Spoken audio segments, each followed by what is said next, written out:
Welcome to The Adaptive Mind, where we talk with experts about practical, effective approaches to breaking habits and changing behavior. I'm your host, Brady Dowling. I'm glad you're listening.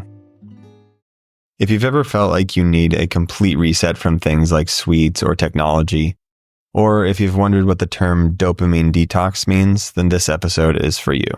The Adaptive Mind is presented by Neurture, the #1 research-based app to help you break habits using self-compassion and science-backed methods. Find the link to install Neurture on iPhone or Android in the show notes. In this episode, we're going to talk about the term dopamine detox and what it means. We'll also get into specifics on how to execute one in a way that'll have a lasting and positive impact on your overall well-being. I hope you enjoy my discussion with Dr. Rebekah Jazdzewski as much as I did. So today we're going to be talking a little bit about dopamine and dopamine detox, and I have Dr. Rebekah Jazdzewski. So Dr. Rebekah, could you just give us a little bit of background about yourself and maybe anything as it relates to dopamine and dopamine detox? Yeah, so I have a PhD in clinical psychology, and I work as a staff psychologist at a residential treatment program for substance use disorders, which is a lot to do with dopamine and trying to get more dopamine. And I'm also the clinical advisor of Neurture. So jumping right in, can you just explain what even is dopamine? I know it's kind of a popular term in internet culture to an extent. And so probably a lot of people have an understanding about it to a certain degree, but if you could just talk about what it is and then maybe why it's actually important. Yeah. So dopamine, I think a lot of people know that's this molecule in your brain that does a lot of things actually, but in terms of motivation and getting that kind of reward, there is a pathway in your brain that dopamine is basically completely in charge of. And dopamine really is what teaches us where we get the things that we enjoy. So it really helps us with finding that thing that feels really, really nice and how to find it again. So for example, I have a golden retriever. He loves food, and we have a pear tree in our backyard, and it's been releasing pears every single day. And he has really learned where those pears are. Even when those pears go away, it's done with pears, he's going to keep on going back to that spot because dopamine has let him know where that special little treat is, and it's going to take him a while to not go back there. So that's what happens with humans as well, is that we learn that our phones or that video games or that little special treat feels really, really, really nice. And we're going to keep on habitually going back there, even maybe when it's not feeling so nice anymore or it's starting to impact our lives. So it sounds like there is like a really good part of dopamine, and then to a certain extent and at certain points it can be negative. Is that right? Yeah. So it's a lot about how much dopamine is there and the cycle of dopamine. So for habits or substances that are very, very addictive, it gives that huge, huge spike of dopamine. And then after that, we kind of run out really, really quickly. So we have a very, very quick drop of dopamine. And that drop really feels bad. We really want more. So we keep on going back to wherever we got that dopamine from. Things that are a little bit more healthy give us a little bit of a peak of dopamine, but it doesn't really go away for a while. So it's kind of like if you go and work out in the morning, you're going to feel that lasting effects of that workout for a while. But it also didn't feel that good in the moment either. So it's that slow, steady release of dopamine throughout the day. And as we're talking about this, sometimes we say that sugary foods have dopamine in them. Is the dopamine in a certain thing, or is it just coming from our brains, or where actually does the dopamine lie? Sugar doesn't necessarily have dopamine. It's just something that is really, really, really lovely for that part of our brain that releases dopamine. So there's certain things, especially like sugar, because back in the day when we needed sugar to survive, finding fruits and finding things that are high in sugar was good for us. So our brains are like, okay, yes, remember where that thing is. So the sugar kind of hooks up with our brain and releases a lot of dopamine. So things that release a lot of dopamine, for example, cocaine, right? That's a huge dopamine release. Opioids, things like that also don't have dopamine in them. They just release a lot of dopamine. So it sounds like our brains trigger that release of dopamine to give us that memory of where this thing is. Yes. Got it. Okay. So let's jump in and talk about a dopamine detox. So can you talk about what actually a dopamine detox is? So this has been something that people have been doing for a very long time. This is kind of a phrase that has come up because it's kind of a fun little phrase for what monks have been doing for a lot of people, especially in religious communities. But it's basically really, really cutting out those things that give us those really high peaks of dopamine. And, it's kind of, some things are going to give a lot of people those high peaks, sugar, fruit, foods, social media. But it's really realizing what it is for you. For some people, online shopping is really giving them a lot of dopamine. For other people, it's more of a chore. So it's really figuring out what are those things that are giving you those peaks of dopamine that are kind of a little bit of addictive or kind of bad habits, and cutting those out for a period of time. Sometimes it's, just a few days, sometimes it's a whole month, and letting those dopamine reservoirs basically come back. Because when we are doing a lot of these really kind of addictive habits, our dopamine kind of goes down. We run out of dopamine. If I'm checking my phone constantly and I'm getting those hits of dopamine all the time, eventually I'm going to have less and less dopamine. So when I really do something I enjoy, it doesn't really actually feel that good. I feel like most people have had that kind of experience where it's like, wow, I really used to enjoy a lot of things, but I just don't anymore. And I tend to, even to walk outside, it just doesn't feel the same. That might be due to depression, but it also might be due to somebody just having too many of these kind of bad habits or addictive behaviors. So a dopamine detox is really cutting back those things out for a period of time, letting that dopamine come back, maybe finding other behaviors that are a little healthier, and then going back to your regular life and seeing what the difference is. So it sounds like our bodies or our brains keep this store of dopamine that they're producing. And when we have these activities and the dopamine is released, that can lead to some kind of deficit. And maybe the detox is where it rebalances that out and accounts for that deficit. Does that sound right? Yeah. That's exactly what it is. On the more extreme example, on a regular detox, right? People who use substances, all of their kind of chemicals have to come back too. And getting that back can be really painful. Even doing something like this, just social media or just video games can also kind of feel a little bit painful too. So it's also writing that out. Yeah. So it's a lot about figuring out, and probably most people know, but like, what is your maybe addiction or maybe compulsive behavior or thing that really gives you that spike personally, right? I think it is figuring out what is your personal thing that you tend to go to when you're stressed, when you're bored, when you're in pain. And has there been much research about this or any science to back this up? I know in theory it sounds really great and there are a lot of people doing it on the internet, but is there any real solid research to back this up? Yeah, there's been a lot of research in terms of actually being able to look at the amount of dopamine people are having when they are kind of doing some of these habits that they have, and then when they stop, and then when they kind of come back, and how that does actually increase. There's been a lot more recent research around social media use, specifically in young people. And there is a lot of research that shows that taking a break is so incredibly helpful for your mental health. There's less research about some of these other more specific things, like maybe shopping addiction and other things that people might be dealing with. But I would, guess, and if we kind of put some money into the research, that it would show similar results. And so we kind of touched a little bit on how actually to execute a dopamine detox, but maybe you could just lay out briefly, step by step, what do you actually do to perform a dopamine detox? Yeah. I think having a plan before you do some of these things is so incredibly important.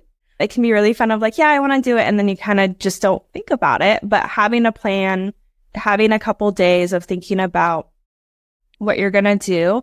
The first thing that I would do is really think about what are maybe those main behaviors that you want to decrease. So whether it's social media use, whether it can be vaping, it can be online shopping, it can be video games. What are some of those main behaviors that you're like, this has kind of become a problem, or I think this is maybe why I'm not feeling the best right now?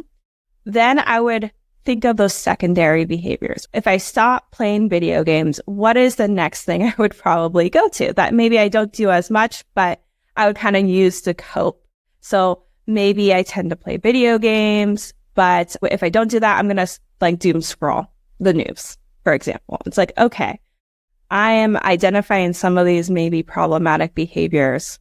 Great. Next, I'm going to try to think to identify why am I going to some of these things, right? Is it stress? Is it I'm trying to dissociate from, work? Is it I'm just bored? I'm in pain? Just list some of those things. I think that can be helpful. And then what I find really helpful, because I've done dopamine detoxes before, is what we call a dopamine menu. So having a list of activities that you can go to that are a little healthier.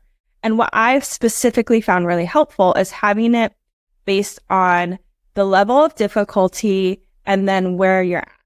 So for like, let's say appetizers, something that's so incredibly easy to do when you're just bored, you don't want to do anything, you've had a long day of work, whatever it is.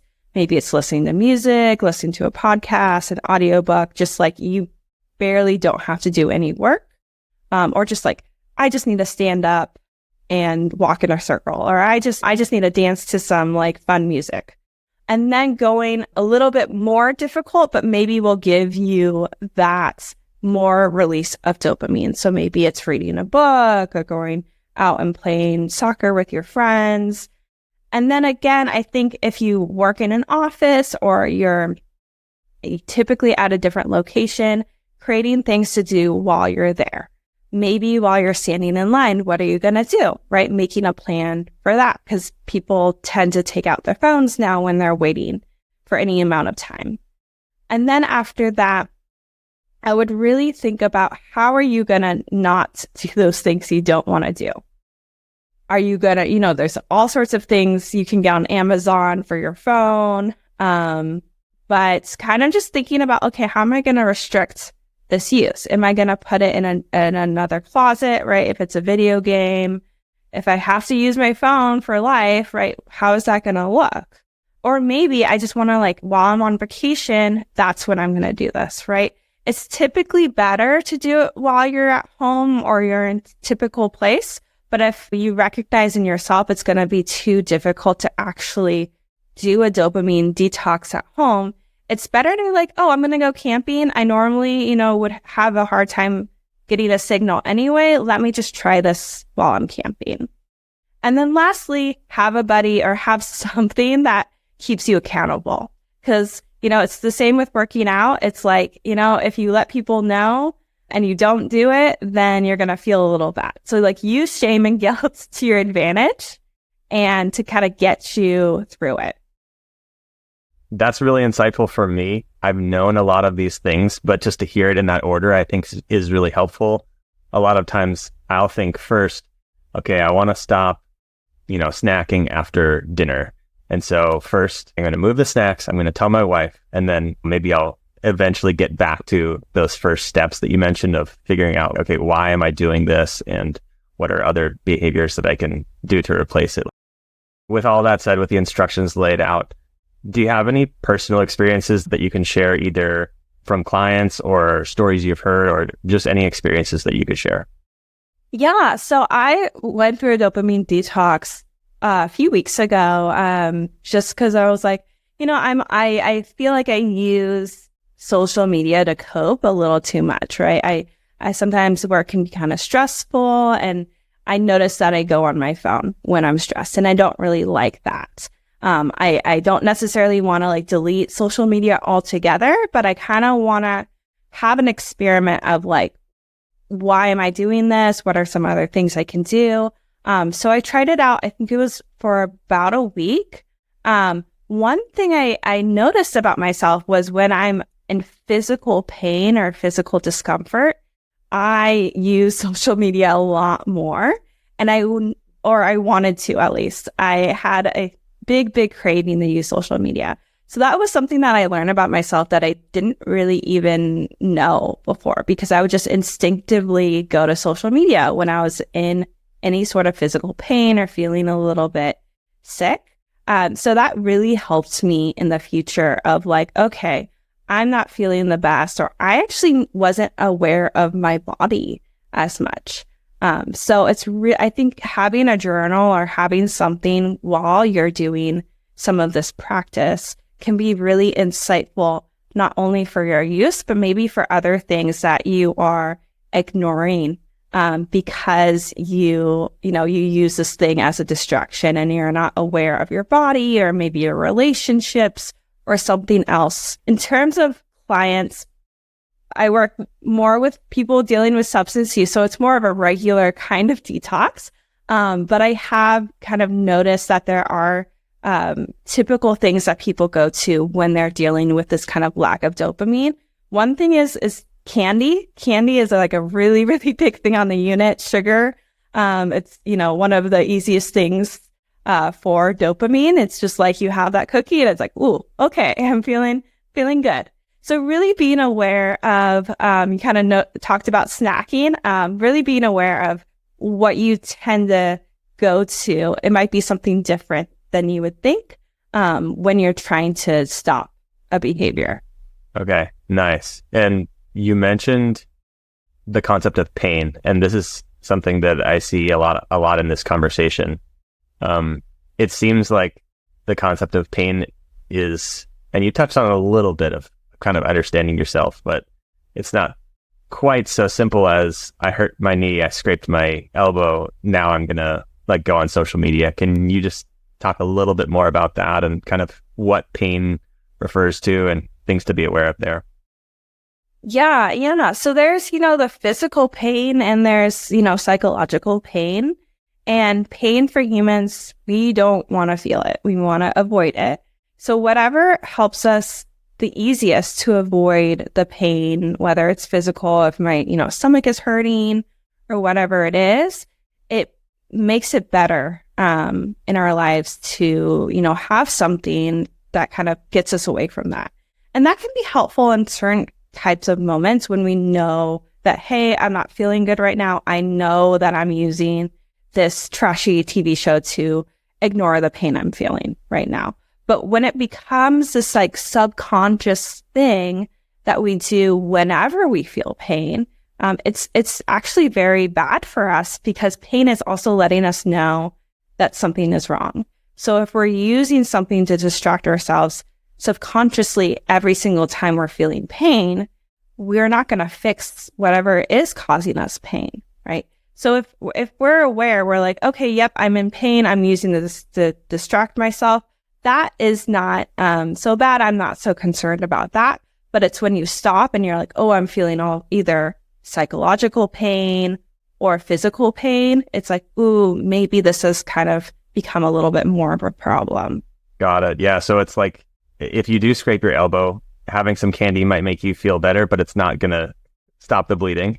And so we need to figure out what is causing the bleeding and get to it. Sometimes it's more serious, or, sometimes it can linger on and cause deeper issues for us. Can you talk about some other mental health improvements that people might get from doing a dopamine detox? Yeah. So what we talked about a little bit before is not really feeling that kind of satisfaction with whatever you're getting before, right? If you're having these kind of bad habits, you not only not feel the satisfaction from that habit, but from other things. It's kind of like when you have a tub of ice cream and you have that first bite. The first bite is always going to be the best bite. The next bites, you're just trying to get back to that first bite, and you keep on eating, and it's just trying to get back to that like level of dopamine you had at the beginning. So that's the same for other things. So when you go on a detox of dopamine or you reduce some of these things, eventually that helps you feel joy in other ways.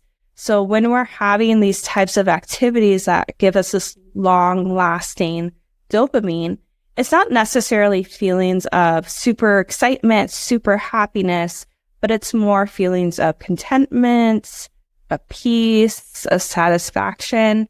And that is really what we want to see when we're looking at people's mental health.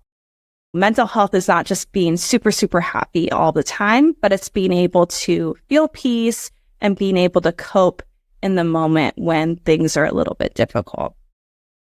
So with dopamine detoxes, a lot of times I'll see YouTube videos where half of it is a person and they're super sad, and half of it is a person and they're super happy, they're super excited. And it sounds like that's not entirely really the goal of it. Can you talk about like some limitations or what kind of criticisms do you know about doing a dopamine detox? I think it's really being mindful of yourself, right? So when we talk about making a plan, it's also reflecting on your own life and whether or not you think this would be a good thing for you to do, because it is not for everybody. It might be, getting rid of some of these behaviors. You might want to do a different kind of, you might want to do therapy, or you might want to, use an app or something else. But dopamine detox is basically an experiment. It's really being aware of yourself, your own behaviors, your feelings, so that you can use that information in the future, right? It's absolutely not going to make you like super, super happy.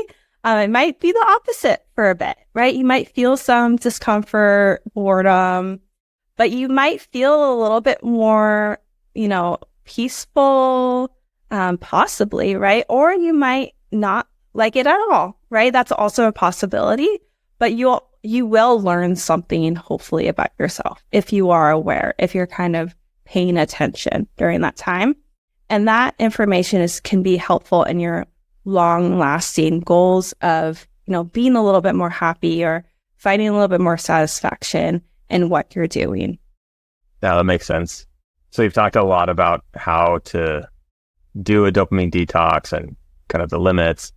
And you have talked about tips for successful dopamine detox. Do you have any other tips that you haven't shared yet that might be helpful for people if they do want to jump into this?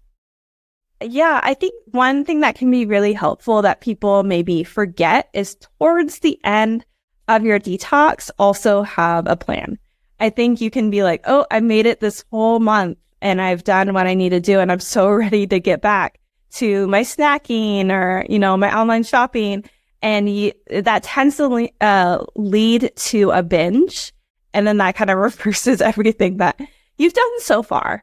And being really, really careful at that time. So what I think can be really helpful is, depending on how long you've been doing the detox, a few days before you're gonna, end, really think about why you even did it in the first place. Like, what are the benefits you're trying to get?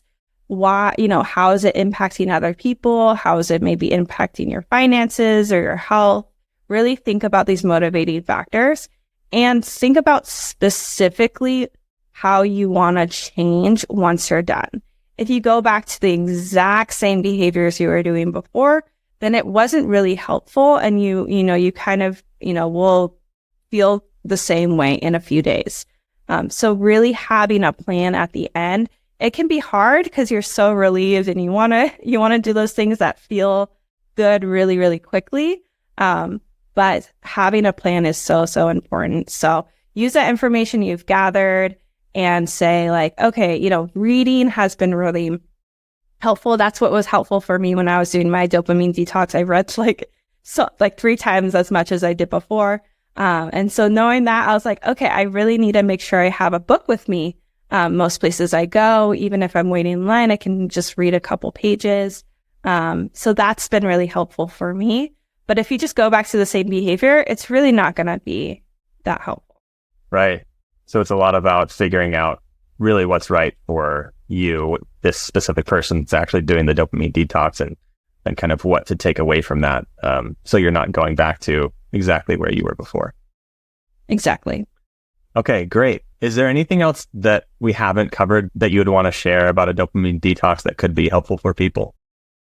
I think one thing is if you can get a buddy to do it with you, having somebody else, even if they're not in the same location, just having somebody to kind of riff off of, to talk to figure out, I notice I get super, super bored. I don't even know what to do. I feel like I'm just sitting on the couch and I can't think of ideas, or, I've noticed these things about myself. It can be so incredibly helpful to do this with another person. And that other person can also see things that you're not seeing. So I think if you can convince your friend or your spouse or whoever, it can be really helpful. Okay, thank you so much. This all has been really helpful and insightful for me. We talked about what is dopamine and why is it important. We talked about some of the research and studies behind doing a dopamine detox and the effects it can have, actually how to execute doing a dopamine detox, personal accounts of different detoxes, and mental health improvements, general mental health benefits. And then we talked a little bit about criticisms and limitations of dopamine detox, as well as tips for a successful dopamine detox, and then how to take those things and integrate that into your normal everyday life. So thank you so much, Dr. Rebekah. This has been a great time chatting with you, and really appreciate it.